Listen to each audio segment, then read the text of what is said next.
आपका स्वागत है इंडिया पब्लिक खबर में और अब वक्त हो चुका है प्राइम टाइम बुलेटिन का। तो आइए नजर डालते हैं उत्तर प्रदेश की बड़ी खबरों पर। शुरुआत करते हैं पहली खबर से जो है मुरादाबाद से। दरअसल रविवार को भीषण सड़क हादसा यहां हुआ। तेज रफ्तार ट्रक ने पिकअप में जोरदार टक्कर मार दी। इसमें पिकअप में सवार 16 लोगों में से 8 की मौत हो चुकी है। मरने वालों में 2 लड़की, 4 महिलाएं और 2 पुरुष भी शामिल है। 14 घायलों का अस्पताल में इलाज चल रहा है।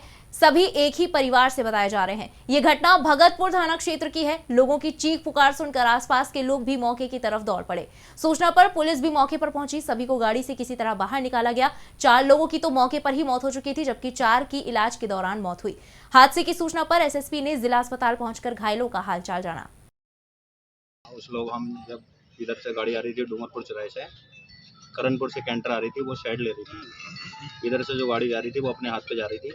उधर से जो आ रही थी उसकी गलती सरासर थी। उसने जो है उसमें टक्कर मारी। अच्छा, उसमें कई लोग, कम से कम 10 लोग घायल हो गए। वो घायल भी हैं और 10 जो है एक्सपायर भी। देखिए, अभी थाना भगतपुर में करीब आधा घंटा पहले एक दर्दनाक हादसा हुआ है, जिसमें एक डीसीएम और जो छोटा हाथी जो पिकअप होती है, इन दोनों में एक्सीडेंट हो गया। और इसमें करीब 10 लोग थे, जिसमें बच्चे, महिलाएं और बुजुर्ग, सब तरह के लोग थे। और ये कोरबा को जो थाना भोजपुर के से यहाँ से भगतपुर में कहीं बात देने जा रहे थे और उसी टाइम पे घटना हुई है, जिसमें अभी तक 10 लोग हैं।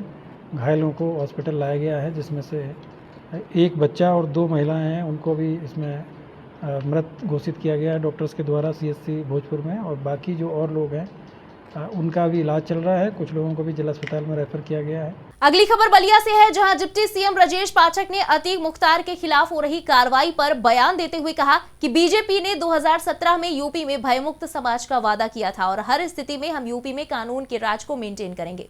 उन्होंने कहा कि बीजेपी सरकार जीरो टॉलरेंस की नीति पर काम कर रही है। इस दौरान डिप्टी सीएम ने सपा मुखिया अखिलेश यादव पर भी जमकर निशाना साधा।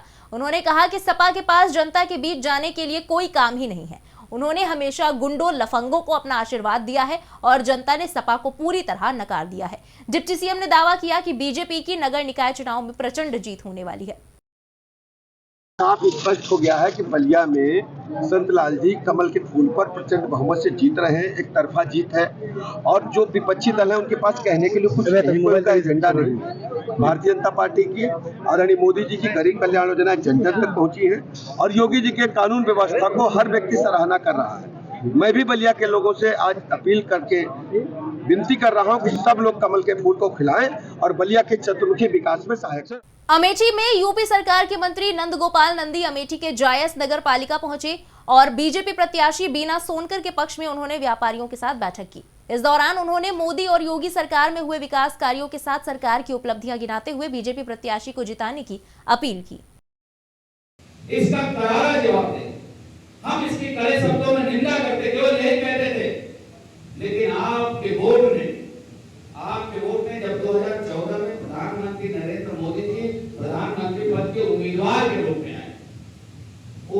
के रूप में आए तो हिंदुस्तान में, भारत में तो वोट मिला, समर्थन मिला, सहयोग मिला, लेकिन उत्तर प्रदेश नंबर 1 रहा। रुक करते अगली खबर की तरफ। अंबेडकर नगर के जलालपुर नगर पालिका में आज भीम आर्मी चीफ चंद्रशेखर आजाद पहुंचे। इस दौरान उन्होंने पार्टी प्रत्याशी के हित में वोट देने की अपील की और मीडिया से बात करते हुए कहा कि सरकार गरीबों पर अत्याचार कर रही है। उन्होंने कहा कि भीम आर्मी के कार्यकर्ताओं पर जुल्म हो रहा है। इसके साथ ही उन्होंने जलालपुर में रोड शो भी किया। मैं कोई ज्योतिष और भविष्यवाणी करता नहीं। ये लोकतंत्र है, जनता जिसको वोट देती है वो जीतता है। हम लोग मेहनत कर रहे हैं, हमारी नई पार्टी है, 3 साल पुरानी हमारी पार्टी, हमारा नया चुनाव चिन्ह है। हम लोगों के बीच में जा रहे हैं। हमने जो संघर्ष किया है सब लोगों ने मिलकर, उसके संघर्ष के कारण जन समर्थन हमारे साथ खड़ा हो रहा है। यहाँ हमने काम किया और जनता यहाँ परिवर्तन चाहती है। एक नए व्यक्ति को हमने मौका दिया है, उसने इस क्षेत्र में काम किया, उसके क्षेत्र से लोग खुश, उसके काम से लोग खुश हैं। मुझे लगता है अभी 2023 का चुनाव आएगा। 2023 में मध्य प्रदेश, राजस्थान, छत्तीसगढ़ का चुनाव है। अभी कर्नाटक के रिजल्ट आएंगे। बहुत बड़े बड़े परिवर्तन होंगे।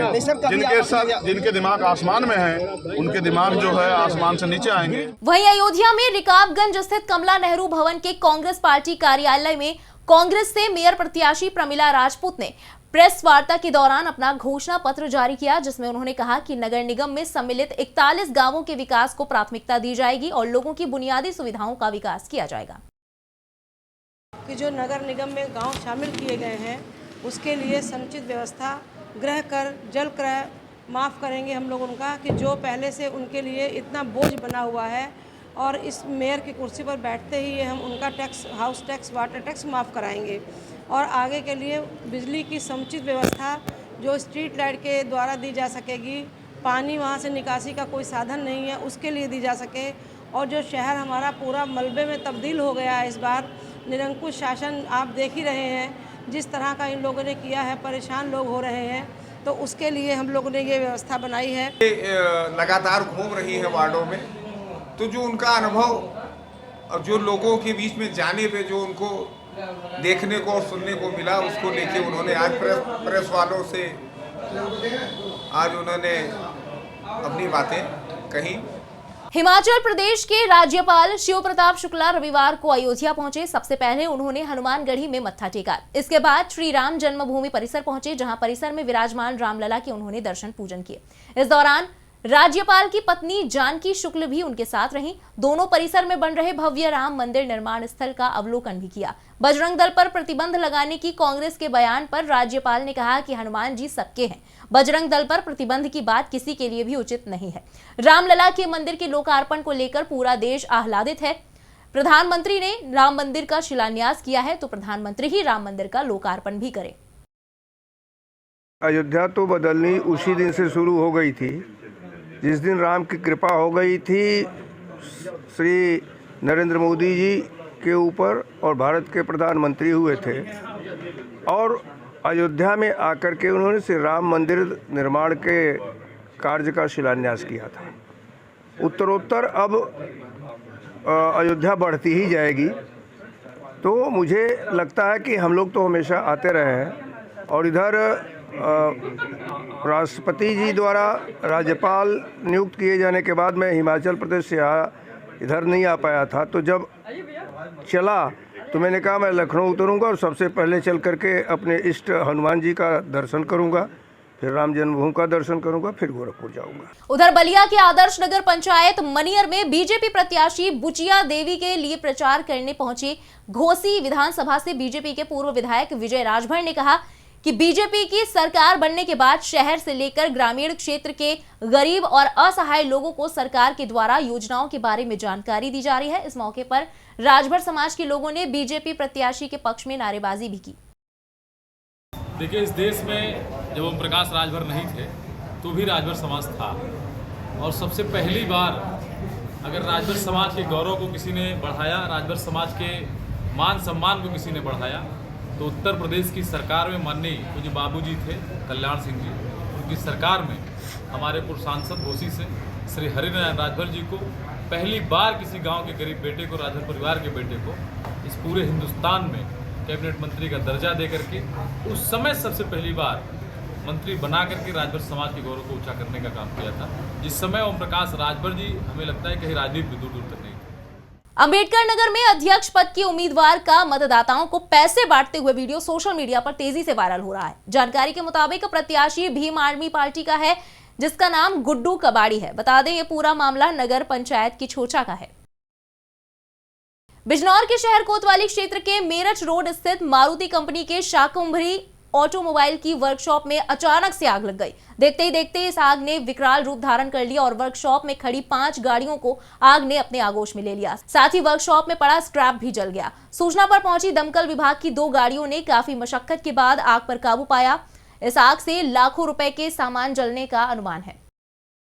ये बैराज रोड पे मारुति शोरूम है, शाकुंभरी के नाम से, शाकुंभरी मोटर्स के नाम से। इसमें जो इनकी सर्विस के लिए गाड़ियां आई हुई थी, उसमें आग की सूचना लगभग 8 बजे मिली थी और मोटरसाइकिल से सूचना देने आए थे। इस सूचना पर तुरंत ही फायर टेंडर्स मौके पर पहुंचे और आग पर काबू पाया। लगभग कितनी गाड़ियाँ? इनकी लगभग 4-5 गाड़ियाँ थीं जो सर्विस के लिए आई हुई थी और स्क्रैप पड़ा हुआ था। ये फायर ब्रिगेड की कितनी गाड़ियाँ आग बुझाने? फायर सर्विस की 2 गाड़ियाँ, एक फायर टेंडर, एक वाटर मिस्ट मौके पर पहुंची थी। नहीं, कोई जनहानि का नुकसान नहीं है और आग को तुरंत काबू में पा लिया गया था। और जो गाड़ियां भी थी वो आंशिक रूप से जली थी, बहुत बड़ा नुकसान नहीं है। मथुरा के थाना हाईवे की गणेशरा कॉलोनी में पुलिस के एक फॉलोअर ने घर में फंदा लगाकर आत्महत्या कर ली। पुलिस ने शव को पोस्टमार्टम के लिए भेज दिया है। वहीं परिजनों का कहना है कि अंकित काफी दिनों से छुट्टी मांग रहा था, लेकिन छुट्टी ना मिलने से अवसाद में था, जिस कारण उसने आत्मघाती ये कदम उठाया। फिलहाल पुलिस मामले की जांच कर रही है। इस बीच मुरादाबाद के थाना सिविल लाइंस इलाके के नई तहसील भवन के पास स्थित 32 वर्षीय अज्ञात युवक की सिर कटी और अधजली लाश मिलने से इलाके में सनसनी फैल गई। सूचना पर पहुंचे एसएसपी हेमराज मीणा और एसपी सिटी अखिलेश भिडोरिया ने मौके का मुआयना किया। फिलहाल मृतक की शिनाख्त नहीं हो सकी है। मामले की जांच जारी है। देखिए, सुबह करीब 10 बजे के आसपास में सूचना मिली थी कि थाना सिविल लाइन में जो सोनकपुर पुलिया है रेलवे लाइन वाली, इसके पास में खेतों के बीच में एक गड्ढा है, वहाँ पे एक डेड बॉडी अधजली हालत में मिली है और इसका जो सिर है वो भी नहीं है। इस पे तत्काल थाना सिविल लाइन की टीम और CO civil line, SP city साहब और मेरे द्वारा आके यहाँ पे घटनास्थल का निरीक्षण किया गया है और जो हमारी फॉरेंसिक टीम है, डॉग स्क्वाड है, इनके द्वारा भी घटनास्थल का निरीक्षण किया जा रहा है।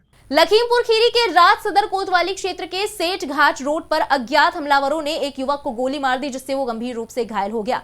आनन फानन में जिला अस्पताल ले जाया गया, जहां हालत नाजुक होने पर लखनऊ ट्रामा सेंटर के लिए उसे रेफर कर दिया गया। सूचना पर पहुंची पुलिस मामले की जांच कर रही है। प्राथमिक जांच में मामला पुरानी रंजिश का बताया जा रहा है। इसी के साथ इस प्राइम टाइम बुलेटिन में बस इतना ही। देश और दुनिया की बाकी खबरों के लिए सब्सक्राइब करना ना भूलें इंडिया पब्लिक खबर के यूट्यूब चैनल को और बेल आइकन दबाएं, ताकि चैनल से जुड़ी सारी लेटेस्ट अपडेट्स आप तक वक्त से पहुंच पाएं।